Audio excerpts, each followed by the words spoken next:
Unajua, tangu uzaliwe mpaka sasa ni muda mrefu sana. Kuna mambo mengi ambayo Mungu amekutendea. Kuna magumu ambayo Mungu amekupitisha bila madhara yoyote.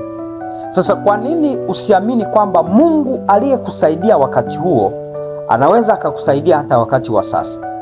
Daudi anasema kwamba Mungu aliyeniokoa na makucha ya simba na dubu anaweza akaniokoa hata katika mikono ya huyu Mfilisti.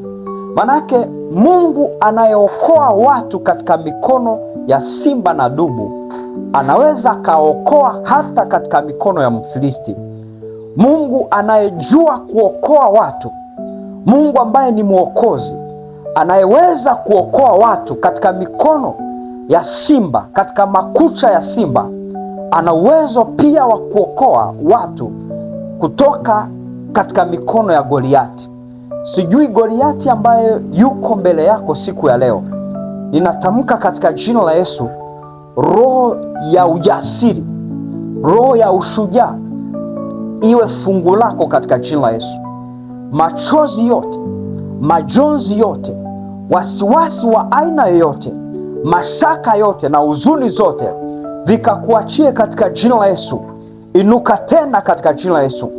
Songa mbele katika jina la Yesu. Ninatamka hautaishia hapo ulipo katika jina la Yesu. Ninatamka usonge mbele katika jina la Yesu. Uwezo wa Mungu kawe juu yako, ukasonge mbele katika jina la Yesu, ukafanye vizuri katika jina la Yesu Kristo, ukawe mshindi katika jina la Yesu Kristo. Na hapo uliposema amen. Mungu akubariki sana mtu wa Mungu. Ninaamini Mungu yuko pamoja na wewe hapo ulipo. Amen.